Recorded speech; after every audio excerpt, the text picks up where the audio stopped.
Hey, this is Matthew Christensen of Christensen Knife Works, and you're listening to the Bladeology podcast.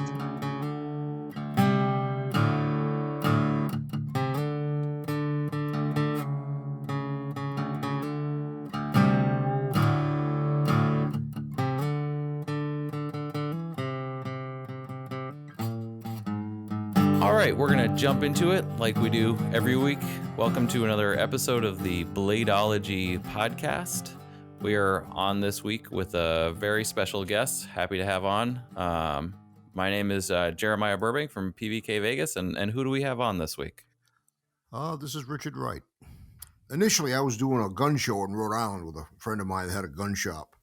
And once we got set up, I was walking around and I see this old guy that had some custom-made knives, and that was something new to me. I'd never been exposed to custom knives before. It was I'd heard of them, but never had any exposure to them. So I go over there, and here's this old guy with long hair and a beard, kind of looks like Gandalf from Lord of the Rings. And I'm looking at some of the stuff that he's got, and I mean, like I say, this was all new to me, and I was blown away by what he had. I picked up his business card, and name on the business card was Wlliam J. McHenry, and turned out he lived about 5 miles down the road from where I lived. And he had moved over here from Newport, Rhode Island. So we struck up a little conversation at the show, and, you know, I ended up, about a week later, I took a ride up to his house to meet him, and from there on, we just really meshed. The guy was like a brother to me. We ended up with a very, very good, strong friendship over the years. And his background, when he got started making knives, was he was a jeweler. And after he got divorced, he'd moved out to Rhode Island and he figured he'd make custom jewelry. And he ended up visiting his sister down in Florida. And her boyfriend dragged him to a knife show, and that was where he got bit. He was looking at this stuff, and he goes, now I know what I'm going to do. And he'd probably been doing it for about a year or so when I met him. And so one thing kind of led to another. Like I say, his background was as a jeweler.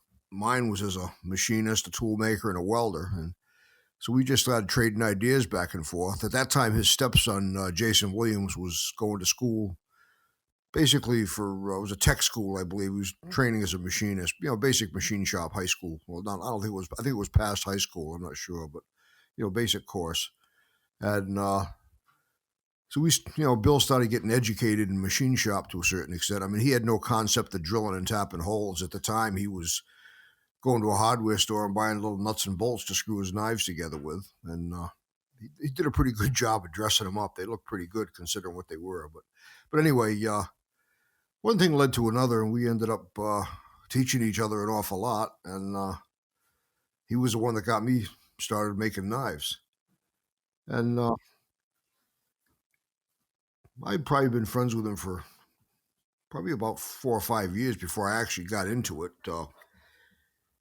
I was always stopping by the house to see what his latest project was, and shoot the shit. And we'll come up there one day, and he had just finished making. Actually, it was the first custom switchblade I'd ever seen. Black, almost an Italian style, not quite, but that kind of a look to it. And in fact, I don't even think it had a crossguard now that I think back on it. But the release mechanism was like a Hubertus lever lock, the German knives. And of course, everybody's all blown away by that. Everybody, I was there, and his stepson, of course, and there was a couple of other guys that were visiting. And, of course, everybody's just in awe of this thing that he made. And Bill, he's like 5 or 6 steps ahead of everybody else. He's always thinking outside the box and thinking down the road a ways. And he says, that's okay. He says, but, he says, we need something with a trick mechanism, something that doesn't look like a switchblade. Because this was back, well, I want to say this was in the late 80s. And 88, 89, maybe, something like that. And at that time, if you were a knife show and you had switchblades, you kind of you couldn't put them on the table. You had to sell them out, under the table, or meet somebody out in the hall or something like that. They didn't want you flashing them around on the show. But that was kind of where we started off with that. And we were tossing a lot of ideas around. We'd always sit around and have a bullshit session. It happened quite a few times. And at the time, Well, at that time, I'd been a gunsmith for probably about 20 years. I'd been doing it for quite a while. And I was doing a trigger job on a 45 one night, and I'm at work the next day. And of course, I'm daydreaming about making switchblades, and I'd been thinking about the trigger job. And I came up with an idea on a new release mechanism for the blade. So I made a quick mock up, and just before I lost track of the idea. And I stopped up to his house that night after work, and I showed him what I had. And it was very crude. It was just a couple of pieces of sheet metal nailed to a piece of wood to show how everything would kind of work. And so he looks at it. And he says, I think you might be onto something here. And I says, you're the knife maker. I said, do something with it. And I want to say that was late in the summer. I want to say it was 1989. And I didn't hear any more about it. And we had a credit union crisis here in Rhode Island. Everybody woke up January 1st of I believe it was 1990, and all the credit unions were locked down. Some guy had been embezzling money, and it was a real mess. And so he couldn't get at his money. He couldn't pay his bills, couldn't pay his mortgage, couldn't take any money out of the bank, couldn't write any checks, couldn't do anything. So he calls his collector up that he knows, and he tells him, hey, I got this new revolutionary switchblade mechanism, and you can have the first one. But you got to pay me for it now because I can't get at my money. So he does that. And he starts building this knife. And I don't know how much time went by, maybe a couple of weeks. And because I didn't find out about this until after the fact. And so he calls me up and he says, I got that new mechanism, but I want to stop by with it and have you take a look at it and see if you can do some welding on it for me. So he brings the thing up, and I forget exactly what the problem was. I think maybe the blade was proud, which means the point was sticking up out of the case a little bit when you locked it in. And so he showed me what he had, and we took it apart and played with it. And I did some welding on it, and, we fixed that part. And at that time, it was just a right-handed only mechanism. But that was the first bolster release that he had made, and it was based, basically kind of on the concept that I had. So we started kind of collaborating on him and Jason and I, and he had, I was basically rough machining the parts and getting the blades cut out and getting the mechanics of the mechanism up and running. And him and Jason were grinding the blades and doing the file work and doing all the finish work and heat treating on everything. And we built probably, I want to say around 15 or 20 of them. Wasn't that many. And that was probably sometime during 1990 and 1991. And at that time, I was still working and still doing, I was still doing quite a bit of gunsmith, and I was doing a lot of competitive shooting at that time. And so finally he says, I think I'm all done with this. I'm going to just go back to making my, my custom knives again. And he says, you should stop making knives. You got this figured out anyway. And so that was kind of what spurred me on to go off on my own and start doing what I was doing. And I want to say probably about the first 30, maybe 35 knives that I made were all based on the original shape. The first one that he had designed kind of had the look of a Buck 110. It was kind of a traditional American looking, kind of a Western looking switchblade as far as the profile was concerned. And so all of my knives were based on that profile. I kind of stuck with that until I'd made enough of them so I was comfortable with going off with a new design and, different profile. And my first knife, that first switchblade that I made was made in 1991. So, I just kind of kept moving forward from then on, and here I am today. I think I've made 326 or 27. I think it was 327 folding knives that I've made since I started. I serial number every one, so that's the only reason I know that. So everyone has a unique number, and would you say that each one is a variation on theme, but each one is different? Would you say in the dress style? The majority of them were all one of a kind. Even the first 35, even though they were based on the same profile, I would vary blade material, handle material. I do a little few tweaks on the profile, and then once I got past that, I was just starting off with a blank piece of paper every time and designing a new knife. And I got into a run of tactical knives for a while. I probably made about, I don't know, probably less than 100. I'm going to say maybe 75 or 80 tactical knives. And some of those were switchblades, some of those were flippers. And because that's kind of the way the trend went for a while. And I kind of just got into doing that because that's what was selling and that's what people were wanting. And right, yeah, go with the market, whatever people want, right? Whatever people want to pay for. yeah, well, that's well, I was still, I don't want to say in its infancy, but I was still learning. And when the trends change, like I did the blade show starting from right around 2000, I think it was 1999 or 2000. I think was when I did the first blade show. I did that for about 10 years straight, and I had a pretty good show every year. I didn't have a lot of knives. I'd get on there with maybe 4 or 5, 6 knives, and I'd pretty much sell everything that I brought. And the last blade show that I did was just about the time the economy was starting to take a nosedive, and I didn't sell anything. And there was a combination of several things going on. The economy for one, but all of a sudden the whole tactical trend was taking off, and that's kind of what was selling. You saw an awful lot of that stuff down there. Everybody was making black knives. That's kind of what I referred to them as. But so I came home from the blade show with everything that I'd taken down there. Just about. I had some other oddball stuff that I'd collected over the years that I sold and made enough money to pay for the table and stuff. But to me, the show was a bust, and so I kind of had to regroup at that time, and so I decided I was going to get into doing tacticals for a while. So, sorry, when you say black knife, I'm assuming you're saying that the more use of like aluminum and sort of titanium and steels and less of the natural materials. Yeah, they were the basically tactical knives. It's your steels. Most of your steels were high tech stainlesses. High carbon stainless steels. Your handle material was usually black micarta or carbon fiber or something like that. And, I just kind of refer to them as black knives, the way people refer to AR-15s and stuff as black rifles, but that's just, that's how the trend went. And, it went for quite a while. And like I say, I made quite a few of those over the years. And then I started getting a little bit of a demand for my older work. A couple of people, when you're going to start making your old, the stuff you used to make again. And so that was what got me back into doing it now. And, plus I had some family issues. I was probably out of the knife making field for, well, I don't want to say 5 or 6 years before. Well, I wasn't doing much at the time, and I kind of got back into it now.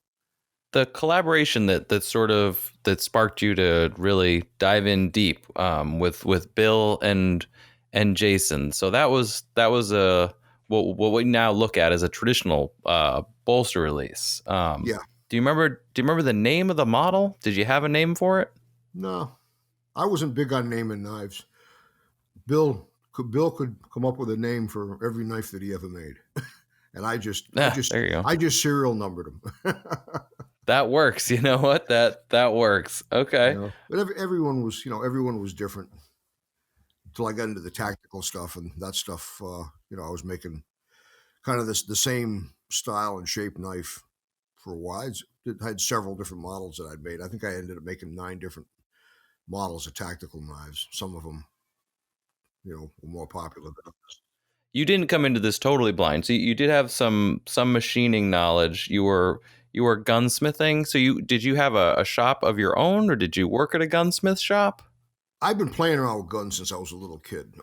When I got out of the service, I started working as a machinist, and I started shooting competitively. I couldn't afford to have somebody do custom work on my handguns. At the time, I did a lot of 45 shooting.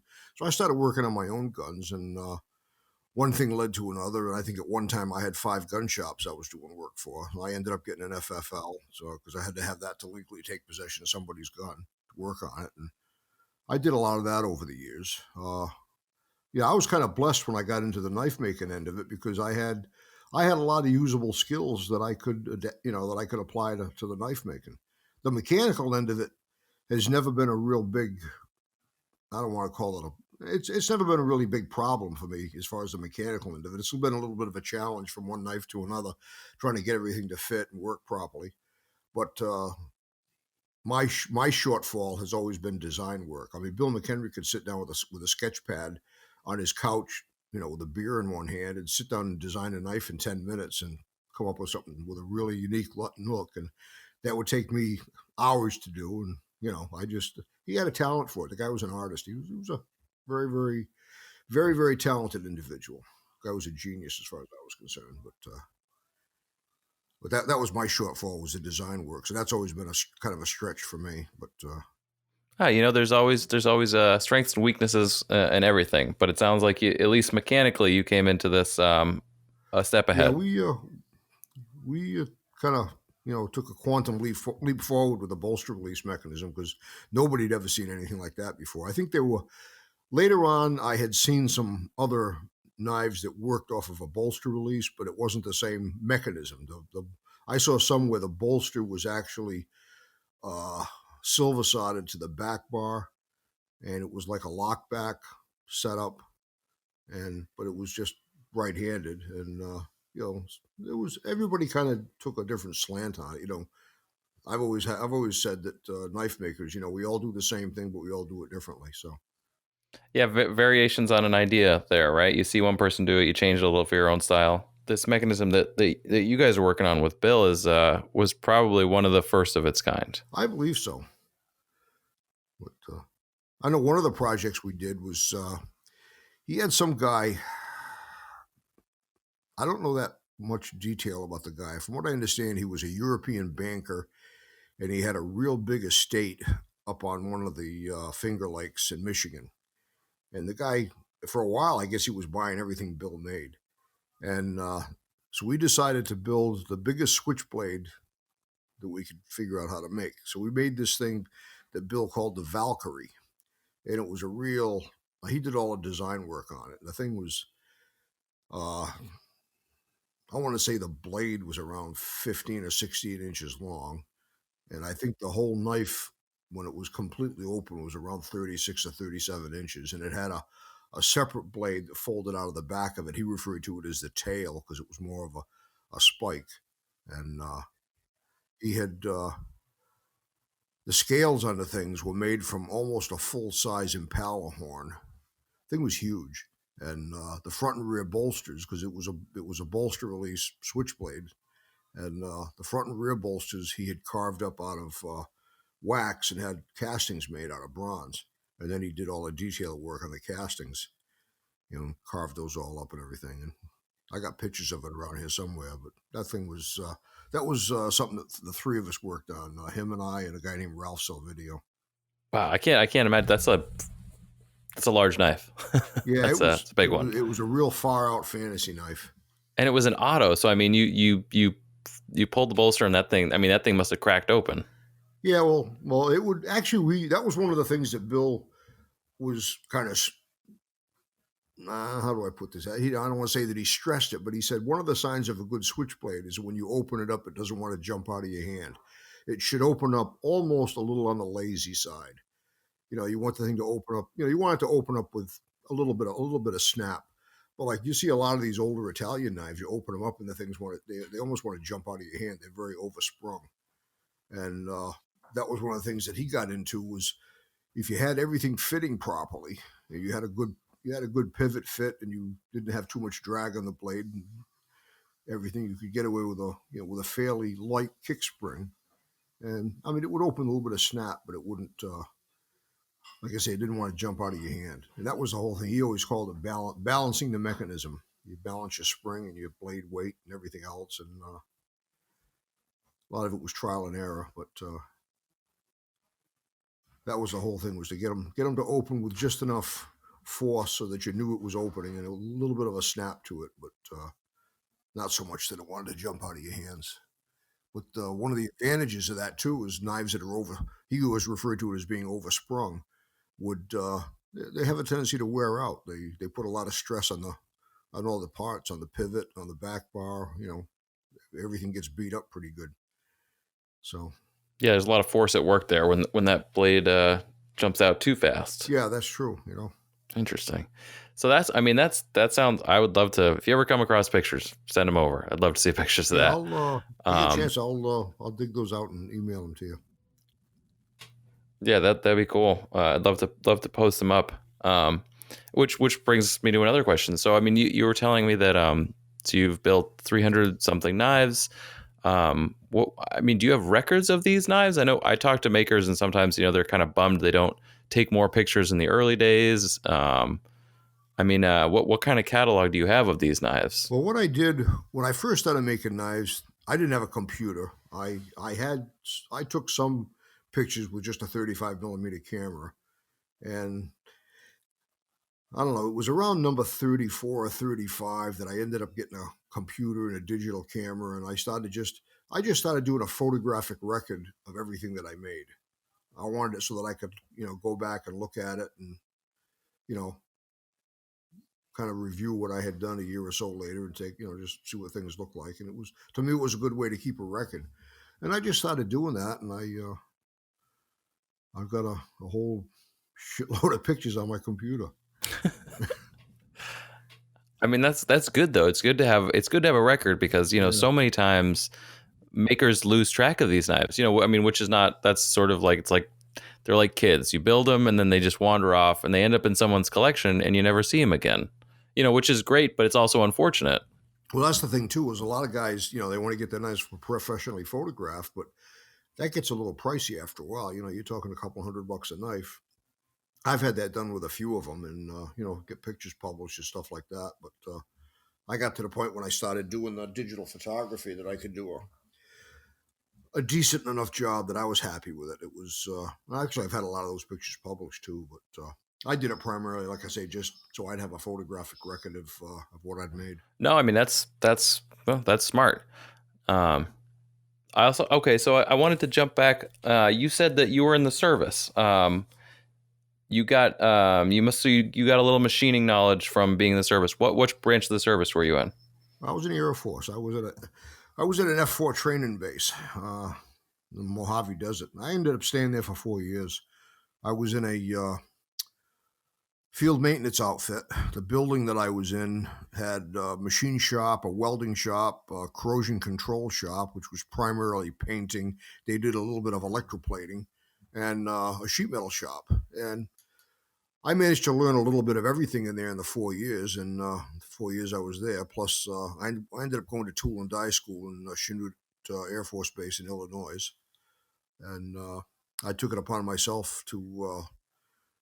there was a local community college, and they were giving a welding course, so I took a couple of welding courses, so I had somewhat of an idea on how to weld. And then I managed to get loaned to the weld shop for a while because they were short on personnel. A couple of people got shipped out, and they were short on people. So we never actually welded on. Well, I never welded on anything that actually went on an aircraft. But we did a lot of support stuff, trailer hitches and stuff like that, and brackets. But I learned an awful lot there. It was it was the best school I ever went to. Let's put it that way. I was, to me, it was like 4 years of college. I was very fortunate. I learned an awful lot. I would imagine that the Mojave Desert was a bit of a shock from Rhode Island. Oh, it was unbelievable. I got out there in June of '68, and I got there. By the time I arrived at the base, it was late in the day. It was probably about 8 o'clock at night. Of course, it was still light out, and it was comfortably warm. It was probably about 80, 85 degrees, but there was zero humidity, so it wasn't bad. I get up the next morning to start processing into base, and by 9 o'clock in the morning, it's like 106 degrees, and then it got hot. Every day during the summer out there, it was 105, 110 degrees every day. And if the wind blew, it was a hot wind. No shade, no trees. And it was a very different climate than what I had been raised in. It took me a long time to adapt to the heat. That was tough. Yeah, that's powerful heat. I remember my first full year in Las Vegas was a bit of a shock. It was hot. That's what it's about, especially when you come from New England, Yeah. Yeah, it's something that you can kind of only can experience that. Yeah, when the wind blows, it's more like a hairdryer than anything else. Yeah. Just like blowing you in the face at like 100 degrees. It's not refreshing at all. Yeah, I was about 200 miles south of Vegas. Oh, okay. There you go. Yeah, that's deep desert. That's proper desert. Yep. Yeah, about halfway between Barstow and San Bernardino. So the town that was there Oh, was okay. called Victorville. I know the Oh, base has, Victorville. Okay. yeah, the base has since been shut down. Yeah, I guess Victorville's turned into a pretty big city now, from what I understand. I mean, I couldn't speak to what it used to be, but it's certainly, yeah, it's sizable for its location now. So what spurred you into the service? Just that was that time, or you wanted to get out of Rhode Island?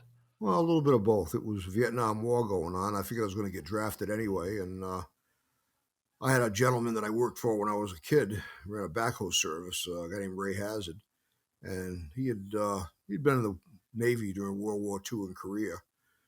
And of course, at the time, I was all convinced, had myself all talked in. I was going to the Marine Corps, I was going to go be a badass. And he was like, "What the fuck do you want to do that for?" He says, "If you're going to go to a branch of the service," he goes, "go into something that's going to teach you something. Otherwise, you're just going to waste your time." He's the only thing you're going to learn how to do in the Marine Corps is shoot a rifle, and you already know how to do that. And the Army's not much better. He says, "Go in the Navy or the Air Force." And I had a lot of respect for the guy. He was like a second father to me. So I, of course, where I grew up was a real small one horse town. Literally, it was there wasn't much around here. There wasn't much opportunity, and I kind of wanted to get out and see what the rest of the world was like anyway. So that was what got me into the Air Force, and I did my basic in Amarillo up in North Texas. Man, you want to talk about landing in the middle of nowhere? Yeah, Amarillo is not. Yeah. Yeah, that was a good experience. I learned a lot, and I got to see and do a lot of things. So Yeah, no, I mean, it certainly led to a lifetime of knowledge. That guy was absolutely right. That was excellent advice. What about a little bit of your growing up in Rhode Island? How you say one horse town? well, the main street never got paved until after World War II. I think Main Street, Carolina, which is Route 112, was paved around 46 or 47. And at that time, there were a lot of secondary roads around here that weren't paved. I grew up in a small village. It was an old textile mill town at the time. It was, of course, that went out of business during the Depression. But my grandfather owned a car dealership and two working farms. So I spent a little bit of time at the car dealership learning how to change tires and sweep the floor and that kind of stuff. And I spent a lot of time picking up baled hay and throwing it on the back of a truck and then loading it into a barn. And hell, I think he had me driving a tractor when I was about 9 or 10 years old, and baling hay and stuff. And did a lot of that during the summer. Did a lot of shooting, a lot of hunting. Spent a lot of time in the woods. It was, I didn't really appreciate it at the time. I look back on it now and realized I had a very good childhood. But when you're, you know, living in a little one horse town, you don't, you always want to go to the city and see the big things and go to the movies and stuff like that. And there was none of that around here. And of course, back then, the TV reception around here, you had three channels with if you were lucky, you had an antenna on the roof. It was either that or rabbit ears, and reception wasn't very good. So there wasn't much in the line of TV that was really watchable. I mean, occasionally you'd get something decent, but a lot of that was dependent on the weather. But it was kind of a typical country childhood. A lot of Norman Rockwell kind of thing, I guess you'd say. Those are some good paintings. So that's not a bad way to visualize it. So I mean, okay, so guns were part of your life from the very beginning. Yeah, I started shooting when I was 5 years old, and I think by the time I was 7 or 8 years old, I was pretty much turned loose, on my own with a .22 rifle. I didn't. Not that I didn't have any supervision, but we grew up different back then. We were a lot more, in my view, we were a lot more responsible, and we handled a lot more responsibility. I know I was working with somebody at the garage, my grandfather's garage, and they were junking cars.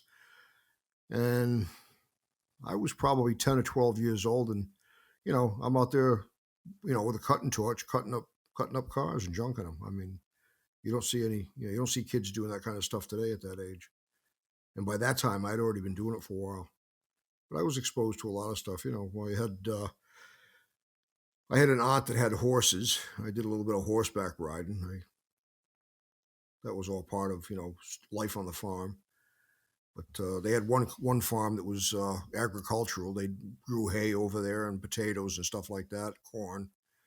And the other farm was dairy farm and chickens and pigs and that kind of stuff. And so it was a lot of work. It was, I didn't appreciate the work as a kid. I would rather be off doing something else, but it taught me a lot. I got a lot out of it. Yeah, sometimes it's the perspective, right? Everybody wants to sort of get away from they grew up, but when they're way long enough, then they start missing it. Yeah, well, the thing is, once you got something to relate to, then you realize how good or bad it was. It wasn't that it was all good and it wasn't all bad, but it was, I got a lot out of it. So you went to excuse me, you went to a gun show and you met Bill, and you were saying that. So that was pretty much your first exposure to sort of these custom knives, and then you and Bill made a fast friendship. Bill McHenry is certainly famous in our industry for a couple mechanisms. Certainly the axis lock and the out the front mechanism on the Benchmade Infidel. But the axis lock, I think, which came first? Oh, the axis lock was the first one that he did. And actually, the Infidel was the last one. He did the axis lock first. And that was kind of an interesting story right there, because Benchmade had contacted,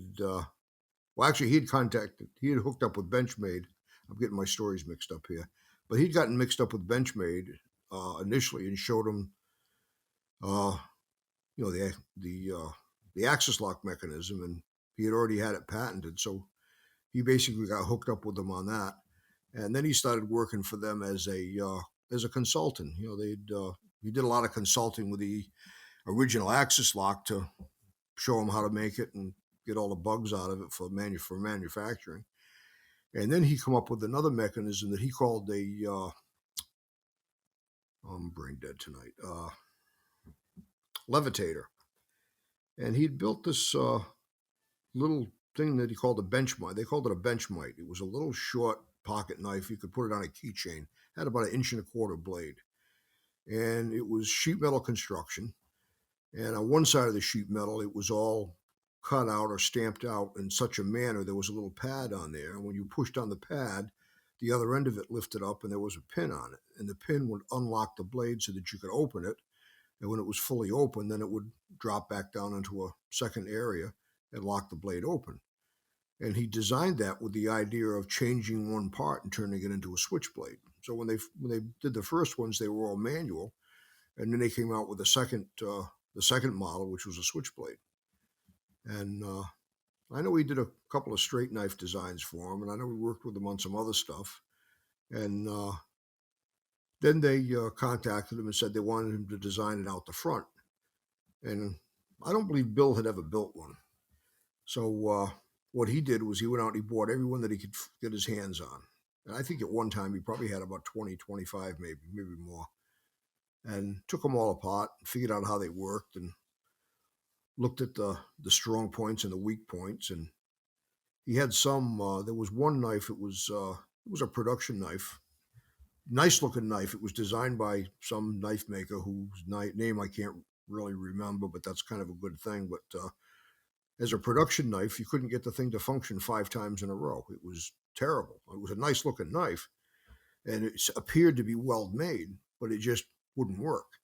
And actually, one of the ones that he had that was one of the best ones was this plastic, horrible-looking piece of shit from France, but the thing never failed. It opened and closed repeatedly. You couldn't get the thing, to fail. That was one of the things with the out the fronts was working the mechanism.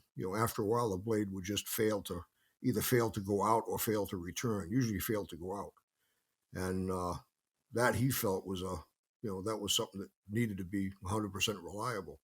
And one of the things that they were doing was they were building this with the idea of selling it to the government. It was going to be a government contract knife, which they had already done with the 710, and they had done with I think it was the 5000 was another one. That was a axis lock auto. And so he ends up basically building the knife initially out of layers of paper to show how the mechanism would work. And at that time, I think they were doing stuff. They were emailing blueprints and stuff back and forth. So I guess he sent that stuff out to Benchmade, and I think they did some mock-ups. They built them out of plastic, and he got those, and they went back and forth. And finally, when they did the first batch of infidels, they did a cycle test. They put it on a machine that would open and close it to see how many times it would open and close without failure. And Jason was telling me they set the thing up on the machine and they went out for lunch and they come back and they shut the test down at 30,000 cycles. The thing never failed. And that was the story behind the infidel. To his credit, the Axis lock and the infidel are completely groundbreaking mechanisms, and the Axis lock would go on to go to be a standby mechanism for Benchmade. I mean, thousands and thousands and thousands, probably 1 million knives have been made with the Axis lock at this point. Well, I know at one time, I think he was telling me, I think it was around 80 or 85% of every knife that was in their catalog had an Axis lock mechanism in it. Because the thing is, it worked for manual or automatic. I mean, it was a really universal mechanism for that, and it's far out because so few people in the modern day connect that with him, which is gravely unfortunate. That was the thing, because when he passed away, he had been pretty much out of the custom knife world for about 20 years. And at the time he came out with the Axis lock, he was kind of at the pinnacle of his career. I mean, he was in high demand and his knives were bringing a lot of money, and he had a backlog. He just couldn't keep up with what he was making. And he made a smart move because he realized he couldn't go on forever working at that pace at his age. And, he was diabetic. He had some health issues, and I think he had asthma too, which that's wonderful if you're a knife maker and you're grinding blades. But he made the right move with the Axis lock. As I'm sure that you know that, but the patent had expired for Benchmade to use the Axis lock. So now there's a lot of people using that. I mean, if only there was some way to let him know that it's just the mechanism continues to be useful, much beyond and good for Benchmade, but much beyond Benchmade. It continues to be used in knives all over the place. Probably the only other mechanism that's flourished like that in the custom knife world was the liner lock. I'm trying to think of who's the guy that Walker, Michael Walker. Yeah, Michael Walker. He patented the name on that, and of course that concept had been around for quite a while. They used to use it on Boy Scout knives and electricians' knives years ago, but he took it and kind of reinvented it for custom knives. But that's probably the only other thing that's had such a large impact on the knife world. I'd have to totally agree with that. I know Chuck has we've talked about this before, but he echoed what you said, that back in the day that when you'd go to a knife show with Bill, it was like you were with a rock star. People just wanted to talk to him and ask him questions and be around him. He hated doing knife shows. Oh, did he really? Yeah, he was not a people person. He was not a party guy. He just wanted to stay home and make knives. And he realized that going to the shows and doing that was part of what he had to do. But he was not a socializer. Although he was fine if he had a bunch of guys at his house. That was the whole different thing. But to go to a knife show and try to socialize with people, he did it. But he always told me he hated doing the knife shows. Did it because he had to, right? Because you have to go sort of put a face with the name and shake hands, kind of thing. So having people over at the house, how did that go? Tell me a little bit about the gatherings. What were those called? What'd you guys do over there? Well, a lot of it was just sitting around talking about knives and what would work, and different knife steels, different mechanisms, how to improve something. And then I'm not sure when he started. He started having like a little get together, and they'd light up the forge and go out and hammer on some steel. He'd have a little bit of a hammer in there. And I know they used to have a knife show in Rhode Island. They called it the Rhode Island Radiator Show because the guy named Bob Black, who owned Rhode Island Radiator, was the one that sponsored it. He was kind of a collector, and he he used to sell some knives right in his radiator shop, and they rented the Varnum Armory over in East Greenwich, and I think that was where they had the first one. And so after the show at the Armory, Bill invited a few of us over to his house, and basically everybody hung out and had a beer, and he cranked up the forge out. They had a coal forge that he was working on at the time, and everybody went out and played around, tried different things, and I think one guy was out there hammering on a piece of steel and kind of got it forged out the way he wanted it. And I'm trying to think of who it was. I don't know if it was Norm Bardsley or J.D. Smith. I think it was Norm Bardsley. I think he was there. And he said, "Come on, let's go in the shop and I'll show you how to grind that thing." And it wasn't like it was any kind of an organized thing. It was a very ad hoc get together, and everybody was kind of doing their own thing. But there was a lot of ideas being thrown around, and a lot of people learning how to do things. So of course, that would be the New England Switchblade Movement, or the New England Switchblade School, or eventually, and you would keep company with some people that would go on to do pretty amazing things, yourself included. Yeah, there was a very, very small handful of us, really. It was him and Jason, myself, Ralph Salvidio, J.D. Smith, a guy named Bill Sandin, Steve Hill, who now lives down in Texas, but he was living up in New Hampshire at the time, that were primarily, got into making automatics, that would come to the house and, throw ideas around. And another guy named George Daly also. And Bill would, take a lot of guys aside and say, "Okay, you're making a good knife, but this is how you can improve it." And he'd help us all out, and didn't want to give everybody too much information. I remember I wanted to, when I first wanted to learn how to do file work, I thought I was going to get like a file work class, So he shows me a few basic ideas, and he says, "Okay, you're on your own." He goes, "Take this stuff and work with it and develop your own patterns." He goes, "I don't want you copying what I'm doing." He says, you develop your own style."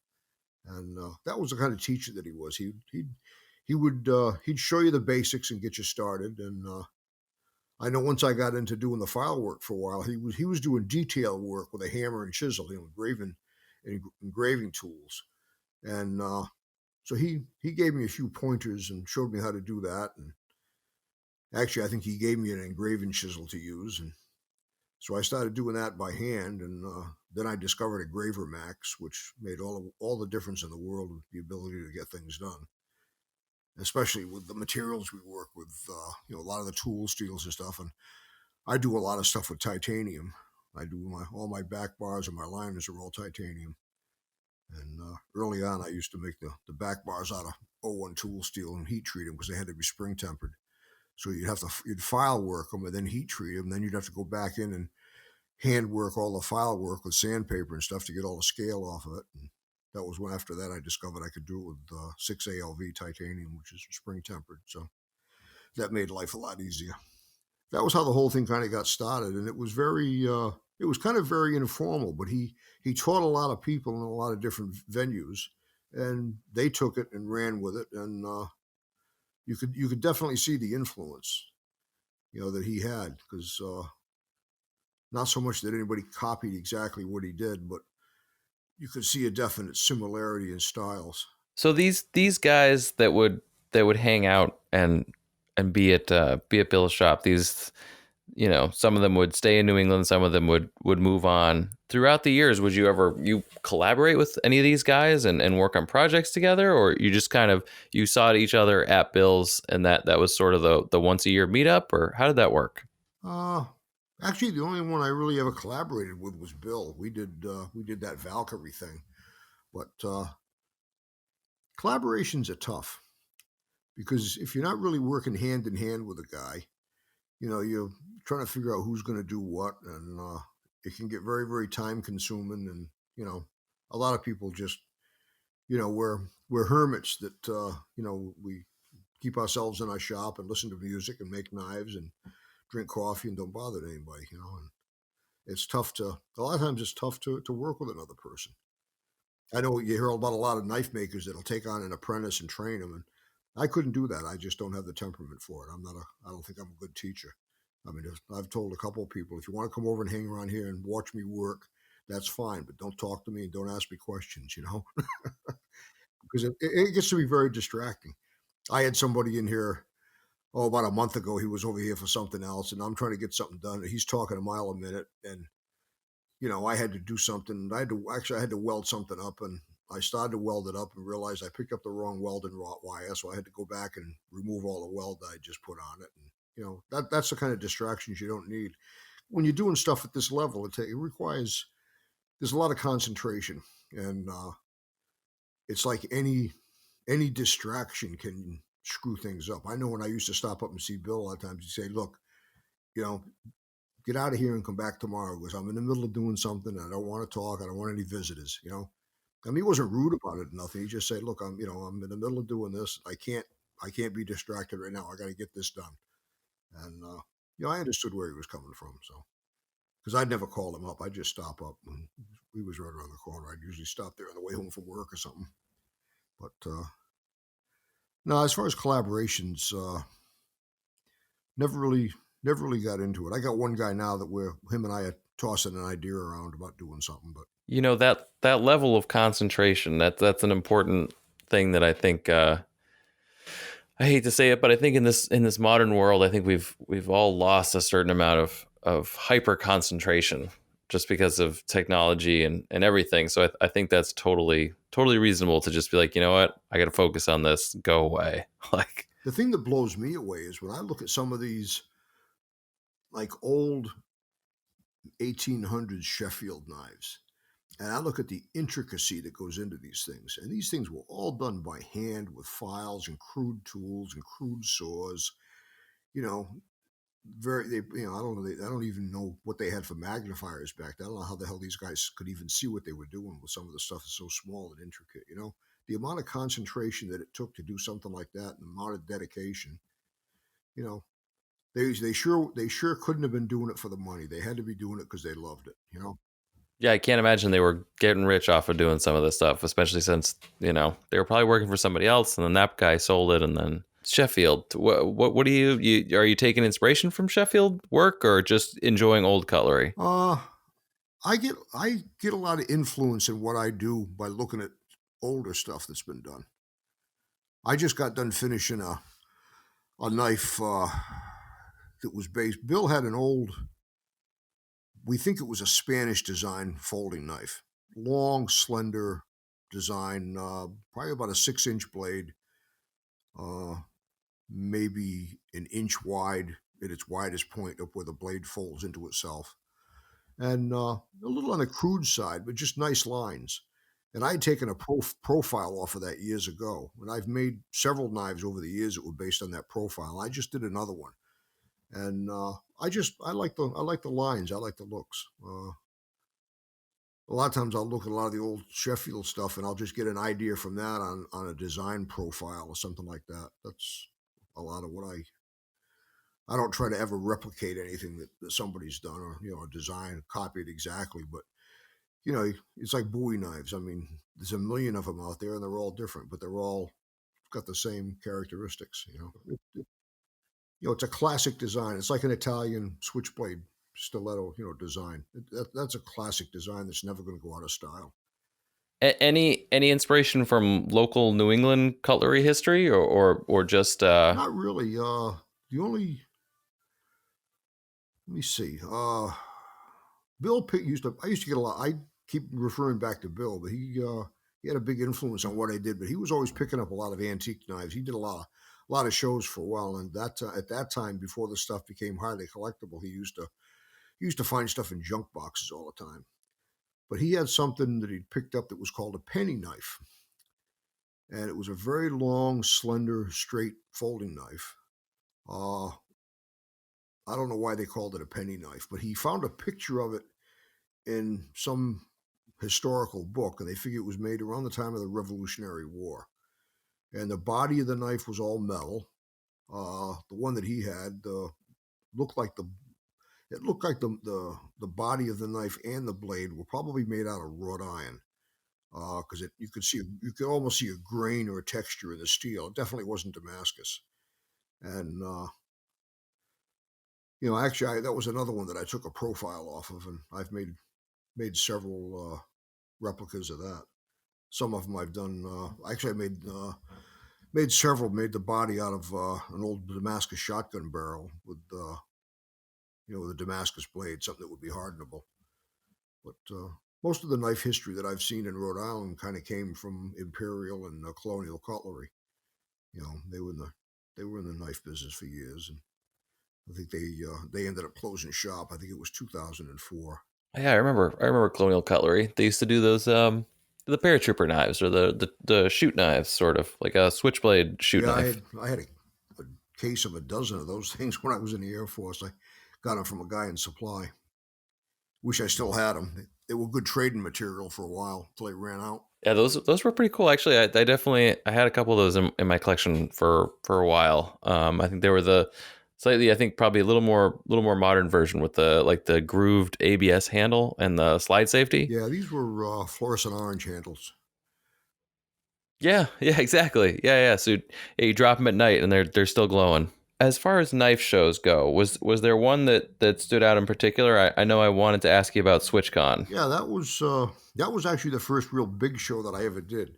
When I first got into it back in the early '90s, we were doing the local Northeast Cutlery Collectors shows, and at that time, it's a nice club, and they've advanced quite a bit. It's a kind of a totally different organization now than it was back then. But back then, it was basically a bunch of old guys trading rusty jackknives. That's kind of what it was. I mean, there were a couple of custom makers there, and there were some guys selling, modern stuff. But primarily, it was a bunch of rusty jackknife guys. That's kind of what it was. And of course, we showed up with switchblades, and they didn't like us at all.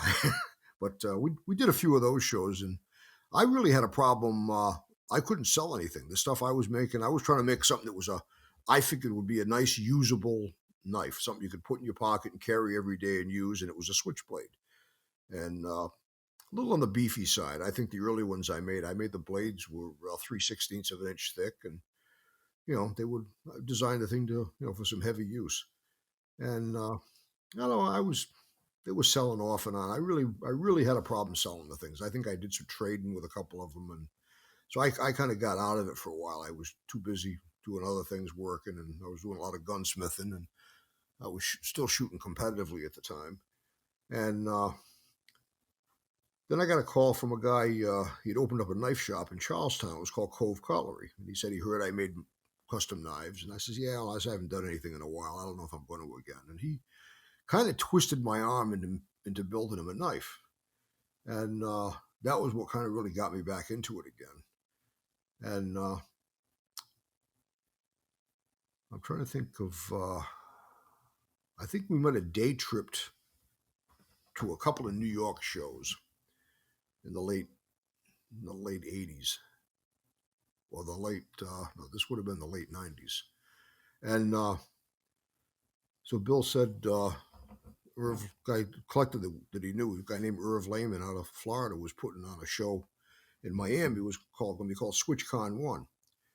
And he said, if you're interested in coming, he goes, and I think you should. I'll get you, you can get a table down there. I said, all right. I said, let's go. So I went down there with a couple of knives, and that was my first exposure to a big time knife show, and it was a real eye opener. It was very interesting. I went down there with two automatics, and I ended up selling both of them to two different dealers. And the thing that I really liked about it was Irv he was a real patron of the arts. He had a lot of respect for the makers. One of the things that he did, because it was a 2-day show, it was a Saturday, Sunday show, was Saturday night, him and a bunch of the dealers took quite a few of the makers. I don't know how, I want to say there were 20 makers maybe. And he took us all out for dinner and took us to some big high-end steak restaurant. And,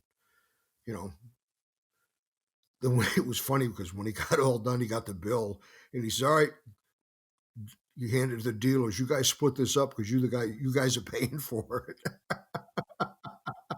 But he figured that the makers didn't really get the respect that they deserved. A lot of the dealers just looked at us as a source of revenue, and that was about it. And of course, whenever you're selling a dealer a knife, there's always a lot of bargaining going on, and they want to buy it cheap, and you're trying to get as much money as you can for it. You meet in between somewhere, but that was a very a very interesting show. That was the first time I really saw any big money changing hands for knives, and that was what really opened my eyes. And then I think it was the following year I did the first blade show in Atlanta, and that was mind-boggling. I walked in the door down there and looked around. The place was so big and so spread out. It was like, where do you start? It was amazing, and there was so much stuff in there to look at.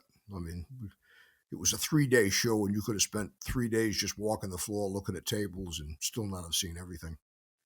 But I did that show for about 10 years straight. And That sounds right. Blade Show is a massive event. Though certainly not as focused as what would sound like SwitchCon was, which is really neat to just have a Switchblade only show. That's far out. That needs to probably happen again sooner than later. yeah, I don't know if that'll. I don't know if Irv will ever do one again or not. I'm sure he must be getting on in years. He's probably pushing 80 years old, I would think. I know he was older than I was, so. But And then so you went with Bill to SwitchCon, and you were both there with knives? yeah, me and Bill, Jason went down there. I believe Ralph Salvidio came. I think that was it. It was just the four of us. That's fun. That's cool. I mean I go to shows now with maker friends, and it's always fun to just go to shows and do the experience. I enjoy it. I can imagine it must have been about the same, just kind of going with your friends, kind of seeing what it's like. Well, especially for the first time around for me, because this was all new territory for me, doing this level of a knife show, and it was a real nice hotel that they had it in. Actually, they filmed some episodes of Miami Vice right in that hotel. Yeah, it was interesting. See, you mentioned earlier that you have an FFL, and that jogged my memory to ask you about gun knives. Yeah, I've made a couple. Actually, I've built 3. The way this kind of started off, I've been approached a couple of times over the years to build one, and I always kind of shied away from it because I knew if I got into it, it was going to be an all-consuming project, and I was going to put a lot of time into it. So I always kind of like, yeah, well, I'll give it some thought, but I just had other things I was working on, and it was one of these things where I was going to have to clear off the bench, and that was the only thing I was going to have to think about for quite a while. So anyway, my second wife had passed away. Well, it's 5 years ago now, but I met this woman, and I was going to ask her to marry me. And so one of the friends of mine that I know through the knife club used to have a jewelry shop. So I told him, I said, I'm looking for an engagement ring. Have you got anything? He says, oh, yeah, I got a bunch of them. So I stopped over to his house, and we went through everything, and I picked out something. And of course, he says, you got a good eye. You picked the best one I got. And I'm thinking, yeah, okay, here we go, I said, so what's this going to cost me? He says, well, if you had to go out and buy it, you'd probably spend $10,000 or $12,000 on it. And I'm thinking to myself, oh, Christ, He says, but I don't want any money. I said, all right, what do you want? He goes, I want you to build me a gun knife. I says, okay. So, the die was cast. I had to build one. So I says, well, it's going to take a while. He goes, well, I'm not in any hurry. So it's first of all, you got to come up with a concept for it. And what I had seen over the years, I didn't want to make. A lot of guys they'll build a Bowie knife, and they'll put like a black powder barrel on top of it, something like that. There's a guy named Bruce Bump who does phenomenal gun knives. I mean, this guy's a genius. I've seen some of the pictures and stuff that he's done, and it's just the guy's a master. But anyway, and he doesn't do the Bowie knife with a barrel on the top of it. He does stuff that's a lot further advanced than that. But anyway, I wanted to build something, that was a folding knife, with a firearm built into it. So I had to give it a lot of thought. I designed a lot of stuff in my head before I even pick up a piece of paper. So I came up with a basic concept of what I wanted to do, and I started drawing. And from the drawings, I made templates, and from the templates, I started trying to figure out what was going to work and what wasn't, and then what materials I was going to use. And I was trying to come up with a look, because I didn't, I wanted something that was going to have kind of an original look, and I kind of wanted it to look not so much in shape or size or configuration, but in the way it was finished to look more like a firearm than a knife. I mean, knives are usually bright and shiny and a lot of white metal on them and stuff. Not white metal, but pot metal. But I mean, things are shiny, highly polished or bright.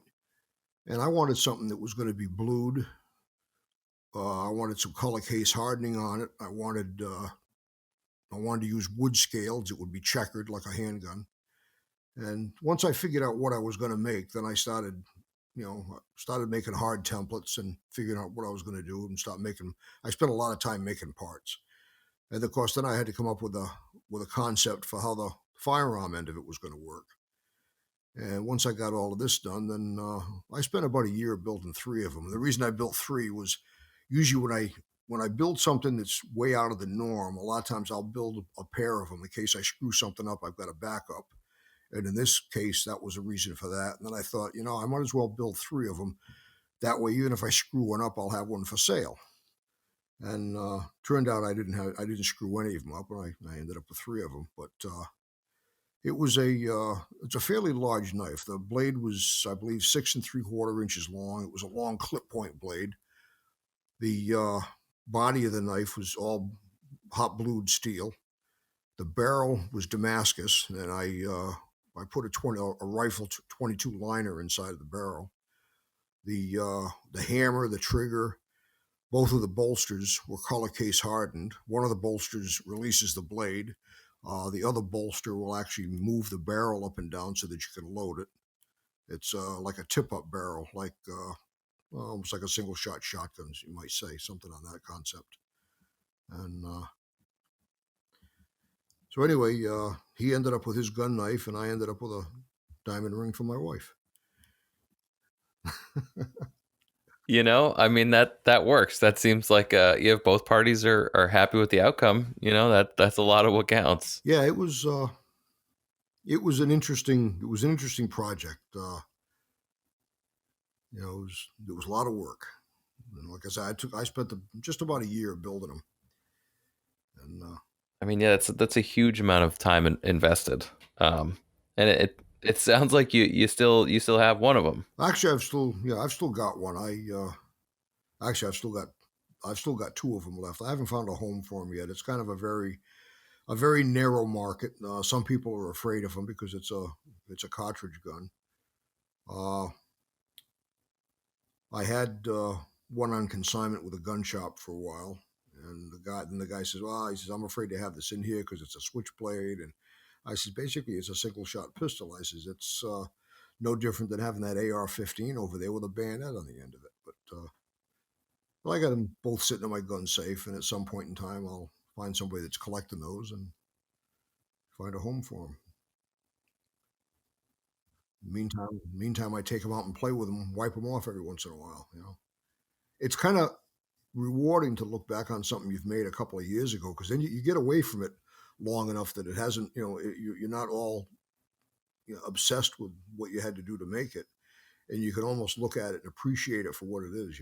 But at the time, you get in the middle of building it, and it's like, I want to get this thing finished, and it's a lot of work, and that's what it turns into. It turns into a job for a while, but. Yeah, I would imagine you kind of get not angry at a piece, but like you get frustrated. You're like, I just want to finish this and I want to move on to the next thing. Yeah. Sometimes you almost get in a hurry, I have a tendency to work a little fast sometimes, but I have to slow myself down. There's some stuff you can make time on, you can work fast on some things, but a lot of parts of it, you just really got to take your time and concentrate. And file work and carving gets like that. Sometimes I'll spend a week just carving a back bar, but that's what it takes to do it. So. As far as carving goes, I know I ran into one of your carved pieces and in New York a couple years ago, a Punisher knife that you had done, which was a sizable piece, but did feature some of your more artistic leaning carving in the titanium. Do you want to tell us a little bit about that? Yeah, when I first got into making tacticals, of course, I started right off the bat making switchblades, and then I found out that most of the tactical guys were afraid of switchblade mechanisms because they figured they were illegal, and they wanted a flipper. But I continued to make them anyway. I still sold them, but course, it's using more modern materials. The blades was CPM 154. The rest of the knife, bolsters, liner, back bar, kick spring, were all titanium. Some of them had G10 micarta scales. Some of them had carbon fiber. I'm not sure which one you saw, but I wanted to come up, I wanted to put some artwork on it, and I didn't want to do the typical vine and rope work that I do on the art knives. I wanted to do something a little bit different, and I wanted to put a skull on there. And my artistic ability to draw and do stuff like that is, limited. Let's say. But I went on the internet and I figured I'd just start looking at skull designs and try to find something I thought I could replicate. And I found one that was on a military patch. Turns out it's the Punisher skull logo, but at the time I didn't realize that's what it was. So I copied that and pasted it and put it in a photo program and printed some out and played with the size and shape of it a little bit and kind of copied that and started carving that on the knives. And I did them on the bolsters. So on some of them I did both sides. On some of them I only did one. And then I would do the background in some kind of a texture. I know in some of them I did like a series of lines. I forget what it was on the other ones. It was a crosshatch design or something. And then I would take the design and do like a half of the face of the skull, but stretch it way out, deform it. It would look, distorted, and carve that into the length of the back bar on the back. And because they were titanium, I could anodize, which would give it some contrast. And usually the background would be a dark color, a blue or something, and then the raised portion of the skull would just be a hand rubbed finish in titanium. When the guy pulled that Punisher knife out at Nick's, I was pretty blown away. I was like, whoa! I was like, I've never seen anything like that. That is it's something else. I believe that one did have the carbon fiber on it. It was pretty neat. It had a black blade with like a polished compound tip, and it was a two-tone blued titanium skull, which was pretty far out. Yeah, that sounds about right. Those were something else. So I mean, you did a series of those. Yeah, I did. Well, the first one I made had a 4-inch blade, which was typical. That's kind of what people would be looking for. And I had this one guy. I don't know. I had some pictures posted somewhere, and he says, "Gee, I'd like to order one of those." He goes, "But can you make it with a longer blade?" And I says, "Well, how much longer?" He goes, "Well, I don't know, a little bit longer. That's a 4-inch blade. Maybe 5.5, 6-inch blade, something like that." So that ended up being the Model 2. These I gave model designations because I was replicating the knife, and so I ended up making a larger version. He ended up buying one of each. That was the funny part about it. It was all done and over with. And I think I've still got some parts laying around for those. But I don't know. I did the tactical knives. I think I won. The last one I did was I referred to as a Model 9. And again, that was an ambidextrous switchblade. It was a totally different release mechanism. It wasn't a bolster release. There was basically like a toggle, almost like a trigger on the back bar that would release it, but you could access it with either hand. I always figured after my first foray of right-handed only switchblade mechanisms, and of course the guy comes up to the table and wants to know if I got one in left hand. I figured after that I would, if I was going to make any, they were going to be ambidextrous. That way everybody's happy. No, that works. There's always that one guy. Where's I'm left-handed, so I get it. I'm always looking for left-handed watches. It's impossible. They just, same thing. Left-handed switchblades, they're rare. They're totally rare. Yeah, well, think of it as, a lot of them that are got buttons on them. I mean, they're probably a little bit easier to adapt to, but if they're left-handed, but it's not a hindrance. You just kind of get used to it. But certainly finding a left-handed switchblade is pretty neat. That's always nice. So these guys, you're building tactical knives. We moved from the New England School of Switchblades, and some of these guys would go on to do these things. Tell me a J.D. Smith story. Tell me a story about J.D. Smith that involves you, obviously. Well, I met JD at the first Rhode Island radiator show that we had. And I think JD had been making knives for a while because I was looking at what he did, and I had never seen any forged Damascus fixed bladed knives like he'd made before. They were beautiful. The guy's a real Renaissance man. He's very, very, very talented. He makes his own Damascus, and he makes an incredible knife. And we crossed paths over the years, and I think he's teaching, Damascus making and knife making at some college up in the Boston area. I'm not sure where. And he's, he was one of the tight knit. What did Bill used to call them? Used to call it the Technical Folder Society. It was a tight knit group of knife makers who built switchblades to exacting tolerances. I think those were his. I don't want to say his exact words, but it was along those lines. But JD was one of them. But he's made a lot of stuff. He did Forged in Fire a couple of times, and it was funny because the first time around they wanted he was supposed to do a canister weld, and he got bumped on a technicality because he was supposed to use 2 or 3 different kinds of steel, and he only used 1 or 2. I forget what the particulars were, but I was talking to him about that afterwards. I said what it was like. He says, well, they introduce a lot of outside stress, for the drama of the show. He goes, they want you to do, he says, as well as I do, you can't forge a blade properly and do all that stuff in 3 hours. He goes, they want you to do 13 hours work in 3 hours. But he says it's extremely hot in there. I know they do it in some old, he said it was an old factory complex in one of the New York City suburbs somewhere. But when he did the second show, he ended up he lost out on that one because he almost passed out in there. It was so hot. He goes, it must have been about 130 degrees in there. And he's no kid. I think at the time he did that show, he was probably 66 or 67 years old. He goes, it's definitely set up for a young man, and he's in good shape too. You'd never know it to look at him that he was that old. But I just recently, I was working on, actually it's a knife I'm working on now. I got it to a certain point and realized I didn't have any Damascus that was going to work for the bolsters. So I'd contacted him and he made me up a piece, and I just got that in, I don't know, a couple of weeks ago. I think his website name is Hammersmith, if I remember correctly. I like that that name that you mentioned that Bill gave you guys. That's pretty great. Oh, the Technical Folder Society, yeah. Well, the whole thing kind of came about. When he first started making switchblades, the general consensus back then was they had to be sloppy and they had to be oversprung in order to work properly.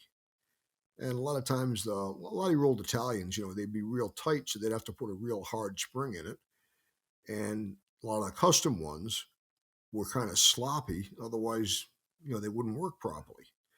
And he basically just tightened everything all up and got the tolerances where they were supposed to be so that you could have a nice smooth running knife with no blade wobble, a nice tight lockup, and it didn't leap out of your hand when you opened it. And that was kind of where the whole Technical Folder Society concept came from, and that was where a lot of the New England school of knife making came from. He's kind of like grandfather of the modern switchblade. I heard somebody refer to him that way, but if you look back at even a lot of your older American switchblades, your old charades and stuff like that, they were, right out of the box new. They weren't a real tight knife. They were kind of sloppy, that was what it needed for them to work properly. Right. Yeah. It needed that space for the mech to breathe. Now we're running ball bearing pivots and stuff. That's something I started doing a few years ago. I don't know. I know I didn't come up with the idea myself. There was somebody else that started doing something. I'm trying to think. It was IKB something. Oh, IKBS, Comacorth bearing system. IKBS. And somebody had mentioned that, and so I looked it all up and found not so much a drawing, but just I don't know, a picture or something of it, of how they were doing it. And it appeared what the guy was doing was taking the pivot hole and then countersinking it with like an 82-degree countersink, and then dropping little ball bearings in around that opening, and then, putting everything together. And I looked at that and I thought, you don't have much stability on the blade because everything is real close to the pivot. And what I ended up doing was I built a cutter that was like a fly cutter and had a pivot, had a pilot on it, so I could go into the pilot hole and basically machine a bearing race right into either the blade or the liner, or depending on what I was making, if I had enough material. And in some cases, I would do it on both, and that gave me a trough, to put the ball bearings in, and I just fill it up with grease and set the bearings in and put it together, and it gave me a bearing area that was about 3/8 of an inch in diameter instead of a lot smaller.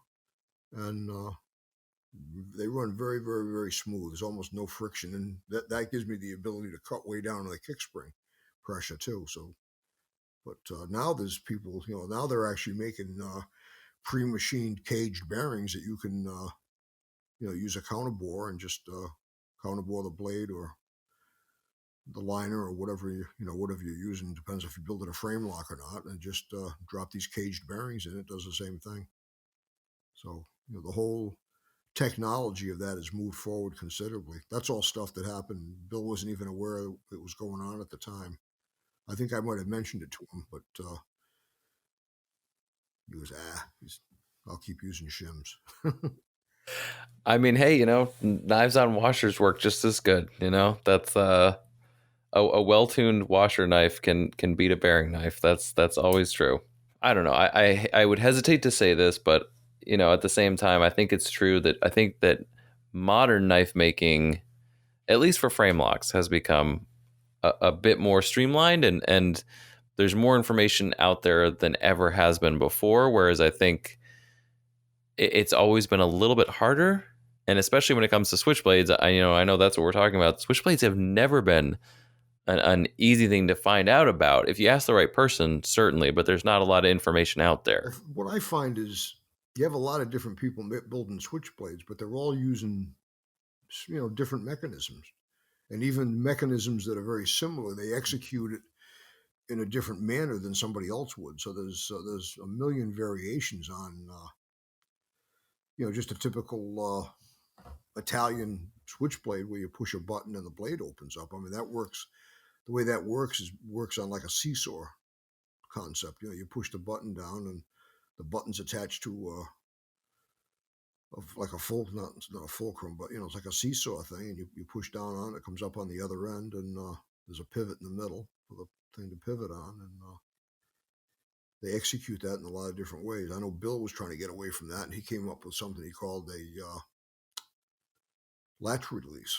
And basically, it got rid of the button, and the whole thing just turned into a piece of steel that worked, that did the whole thing, and it gave him something else to carve on.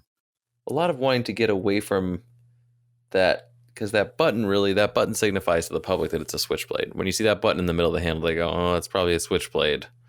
So, I mean, it's smart to try to change that and develop something that conceals it a little bit, which is exactly that bolster is exactly that. That bolster release, if you don't know that that's there, how are you going to, most people, if you hand it to them, they don't know unless they're knife people or you show them, You were mentioning earlier, Cove Cutlery. So you did have a local knife shop at a point. Yes.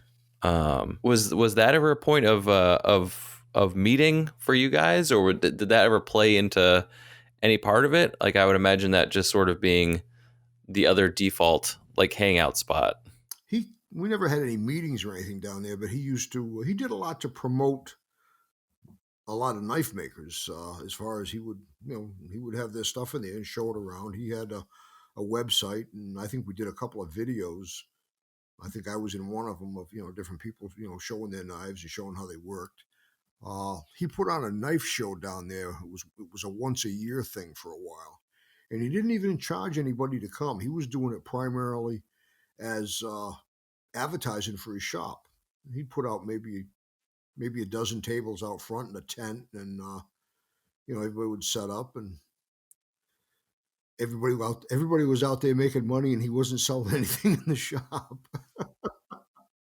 But I think what kind of killed him was the internet, because the building that he was in, he had a lease on, and he was telling me, he goes, I don't know, I think I'm gonna close up shop. He goes, why is that? He says, well, I'm doing 90% of my business on the internet, and I don't get enough foot traffic in here to even pay the rent. So he ended up. I said, what are you gonna do? He said, I'm just gonna close up and work out of my house.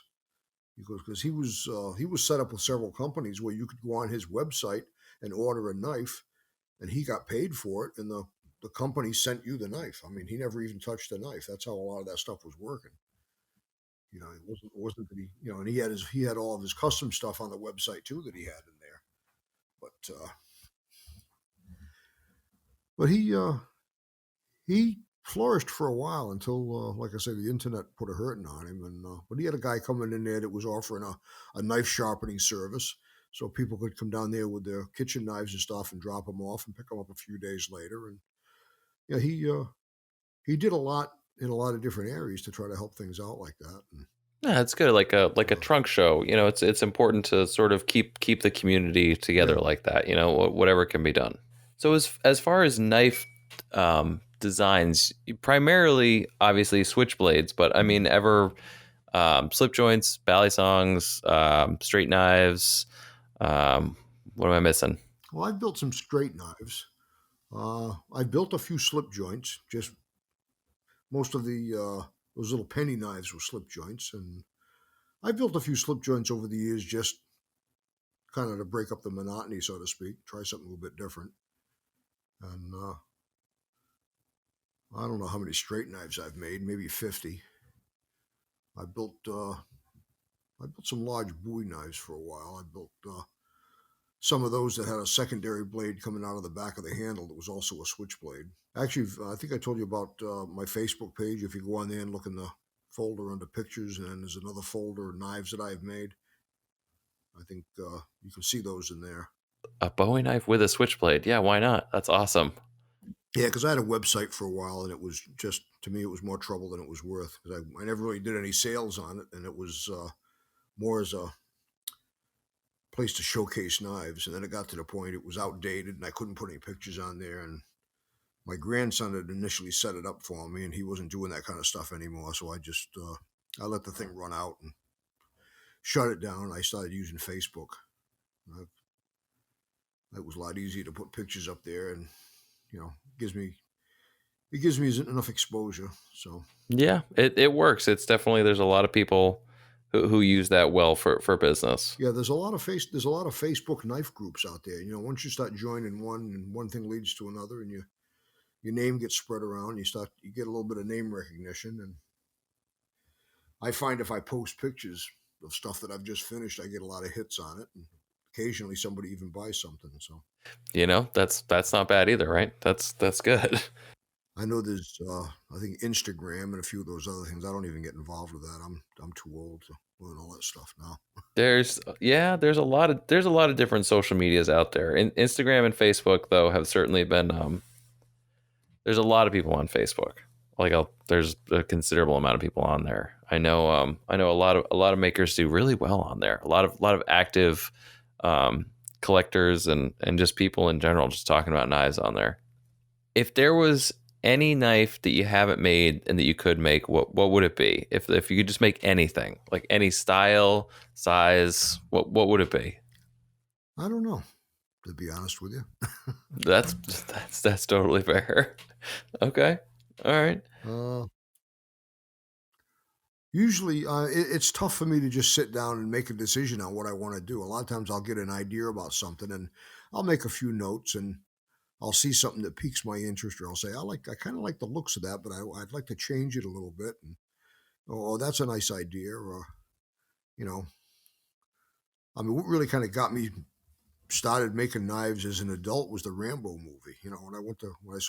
When I saw First Blood, I said, I got to make that. I got to make a knife like that. And actually, the first one I made out of a piece of 4140 with a bandsaw and a file. Oh, wow. Okay. Get it done. Why not? Yeah, I turned the handle up on a lathe, and I think I made the sheath out of Kydex or something back then. I don't know if I had a leather sheath or a Kydex sheath now that I think about it, but that was, you see something that piques your interest, and there's so many different designs out there, and there's so many different knife makers doing different things, and you know, the art end of it is all over the place. But usually I get inspired by old stuff. I'll look at something and say, I kind of like the looks of that, but I think I'd like to do this version of it. Or, you look at something and try to figure out how to make it work as a bolster release, as far as the shape of the knife and how you're going to fit everything in there. That's what people don't think about when they look at a switchblade, is what's going on inside of it, as far as you have to have room for the blade to close. You have to have room for the kick spring to stack up, and then you got to have room for the back bar on the other side of it. And of course, in my case, the back bar is part of the mechanism, so that's got to have room to move. And there's a lot going on. Oh yeah, for sure. The mechanics of a knife like that are often beyond a lot of people and some makers equally. It's a lot to pack in there, especially when you get to something like a dual action or anything like that, where there's like George Daly. You mentioned that name before. He would go on to make extremely dressed up switchblades. Yes, he's a very, very talented maker. His background is as a jeweler. He worked for some big company, I think, as a jeweler. That's what he did, and he applied all that talent to knife making. And the guy's he's a master craftsman. Some exquisite knives, very, very, dressed up. Some of his knives, like inset with diamonds in them. He gets into a lot of stuff with the precious stones. I've done a little bit of that, but that was never my thing. What would you say would be your favorite material to work with? Like if you had to dress a knife for yourself and you were gonna put a material on the scales, what would that be? For scale material, I like ivory, pearl. Depends on what the knife is going to be. If it's going to be something you're going to put in your pocket and carry every day, that's one thing. If it's going to be something, if you're building a high-end art knife, I mean, to me, you can't beat black lip mother of pearl. I mean, I think that stuff is gorgeous.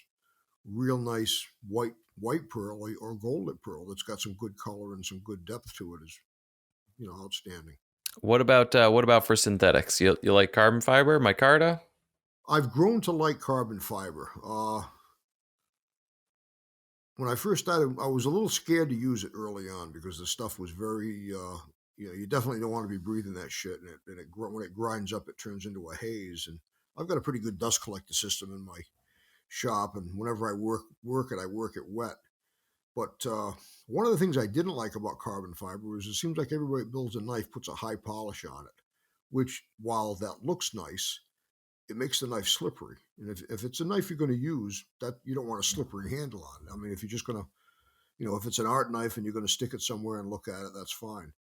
And I discovered a way to texture the carbon fiber so that it still looks good, but it has enough texture that it's not going to slip out of your hands. And I've had very good results with that. I don't know that Punisher knife that you picked up. I don't know if the scales on that were smooth or if they were textured. Offhand? Shoot, I've got pictures of it. I don't remember off the top of my head. I'd have to look at the pictures. Well, you have it with you, or is it out in Vegas? Well, we sold that one a bit ago, but I've got pictures of it, I think, somewhere. But yeah, no, that one sold pretty swiftly, actually. I think that was unto itself. So, people hadn't really seen anything like that. Yeah, I've had a little bit of interest in those again. I should probably make some more. But so many knives to make, so little time. I guess that's true. They say that, don't they? They say that. Well, that's the thing too. When you get into a lot of these elaborate projects, you look at something and it's not a 2-week or a 3-week or a 2-month project. It's something that turns into a year sometimes, and that's. When you get to be my age, you start looking a year down the road. And it comes up quick, But Yeah, I mean that's true. Having perspective is important. Is what I'll take from that. I think you'd asked me once if I took on any apprentices or anything, and I don't, and I haven't. But what I have done is, you know, I've run into the typical person. Oh, you give lessons. I want to learn how to make a knife, and a lot of times you get somebody in here. Not that I've done it, but I've talked to enough people that were interested in doing this. And what do you know how to do? Well, you got to know how to use the tools before you can use them to make something. And when you got somebody that doesn't know how to run a lathe, doesn't know how to use a milling machine, has never touched a belt sander before, there's a wide learning curve before they become proficient enough with that so that they're going to A, not hurt themselves, and B, not completely destroy what they're working on. But what I have done is I've had guys come in here that were already making knives and had an interest in doing it and had already taken it upon themselves to get rudimentally outfitted, and they were building some crude stuff. So what I would do was say, okay, try doing this, try doing that, and maybe I'd spend 10 or 15 minutes and show them how to do something, give them some pointers. That I don't mind doing, but I've had people that wanted me to give them lessons, but yet they don't know how to do anything. I told one guy, I says the first thing you need to do is go to a trade school and learn how to become a machinist. That's what, if you're going to make switchblades and you make folding knives, if you want to do it right and you want to make something really nice, that's where you need to learn. That's where you need to start, because you need to learn to use those tools. And a lot of people don't. They think maybe I'm being a jerk about it, but if I didn't know how to be a machinist, I could never have done what I've done. With the switchblades. So that's I'm just speaking from what I was able to do. And that's interesting that you say that, especially because it echoes back a little bit into what I mentioned before about like having previous skill. Like you said, you were in the service, you got some machining and some welding skills in, and you spent time doing it, and you followed up on it. And I've certainly talked to a lot of what I'd have to call like first generation knife makers, guys who just, they didn't consider, knife making a career until it was already a career. Yeah. Those guys usually have like real world experience. Like they were in the service, they were in the trades, they were doing machining or fabrication long before, knives were going to be a thing. And that certainly helped them on their journey to eventually be a full-time knife maker. And I think we don't see enough of that anymore, or we barely see any of it, of people doing trades or taking, debatably, I'll go ahead and say it, like what we would consider now that blue collar, like labor. They don't take that as seriously anymore. And we certainly see a decline in manual skills like that. Well, this is, I can remember being in grammar school and having my fourth grade teacher tell the class in general, you guys got to go to college, because if you don't, you're never going to make enough money to live on. You don't want to spend your life working in a factory or turning wrenches. You're going to have to work for a living. You want to get a job where you can go to college and make a lot of money and not have to work hard. And that was the mentality back then. And that's what we had shoved on our throat. And today, look at all the people that are out there that have got 4-year degrees or more, that have got $50,000 in student debt, and they can't find a job. But yet you get some kid, I got a stepson who basically, he's got a GED. He didn't graduate from high school. He dropped out of school and got his GED. He's going to a tech school. He's getting getting his electrician's license, and he's working as an electrician's apprentice. And the kid is already making big money. I got another friend whose son is probably, he must be in his early 40s. And I don't want to say that the kid is a millionaire, but he's got his own plumbing business, and he don't want for nothing. And he's got some really nice, expensive toys. And working as a plumber. And those are the jobs that those jobs were disgraced when I was in school. What do you want to do that for? And we were pushed away from those jobs. I can remember being a junior in high school and going into the guidance counselor's office because we were getting the guidance counselor, whatever you want to call it, pep talk. What do you want to do when you get out of high school? And I told the guy, I said, I have no idea. Oh, you should know what you want to do for the rest of your life by now. And I'm thinking to myself, and because I wasn't very outspoken back then, but I was thinking to myself, how am I supposed to know what I want to do? All I've ever done is live in a one-horse town and go to a small school. I've never seen the world. I have no idea what's out there.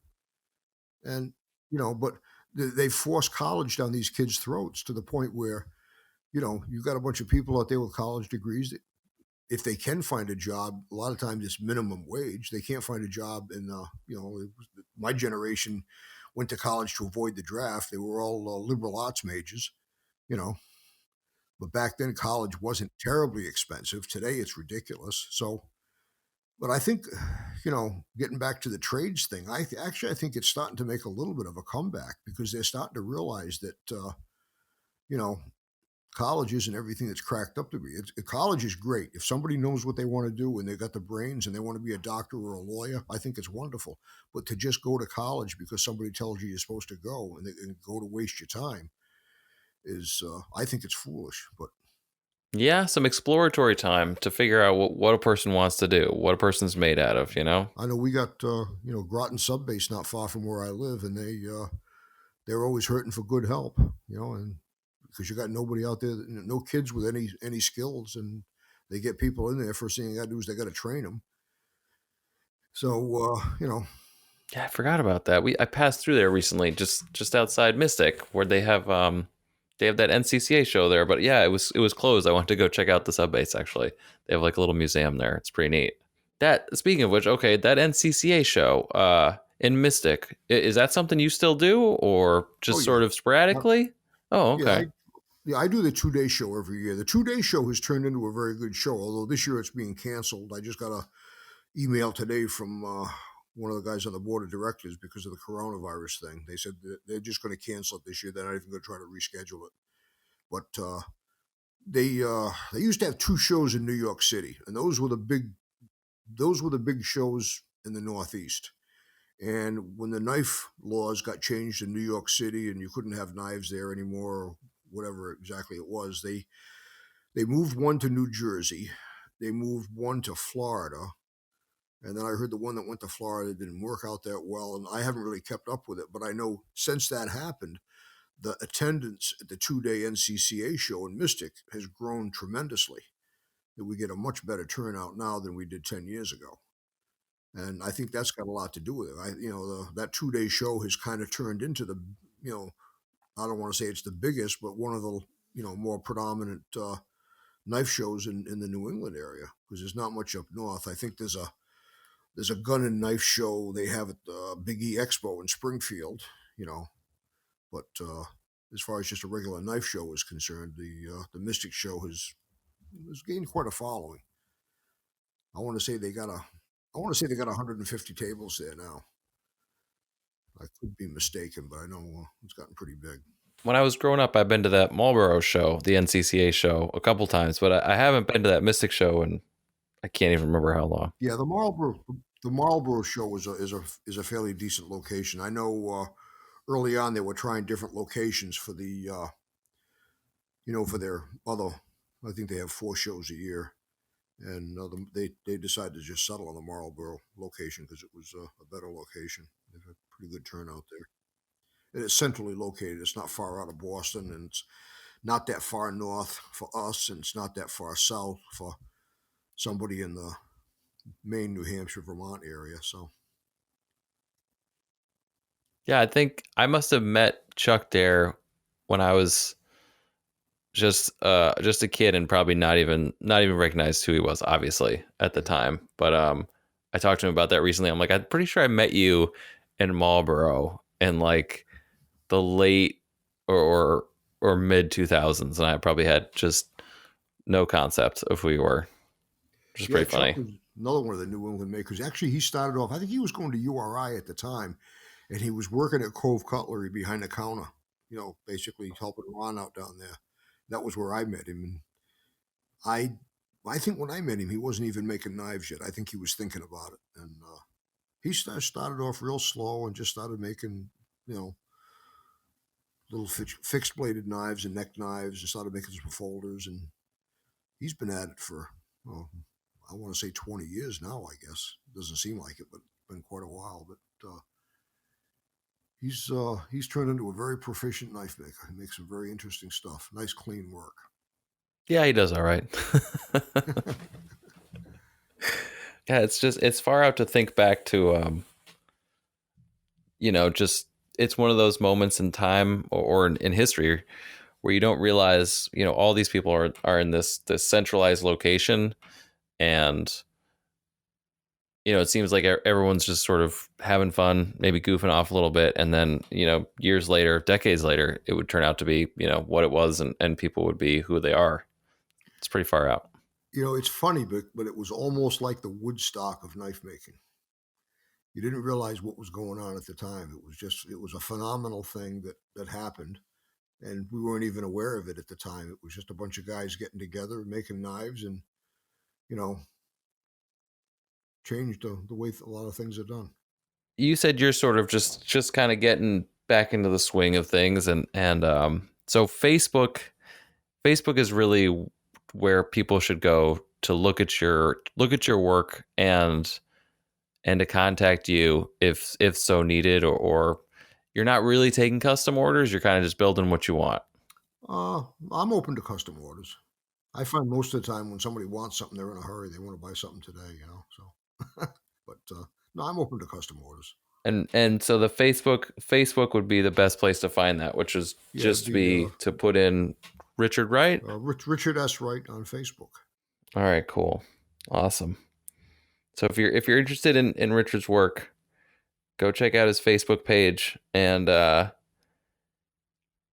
sure this will probably not be the last time we will have you on the podcast, as this has been greatly informative and a good time talking about old times. So I do appreciate you coming on and taking time to talk with us today. I really do. Well, you're quite welcome, and it's been a pleasure for me. I've enjoyed it. All right. Well, thanks, Richard, and we will talk soon then. Okay.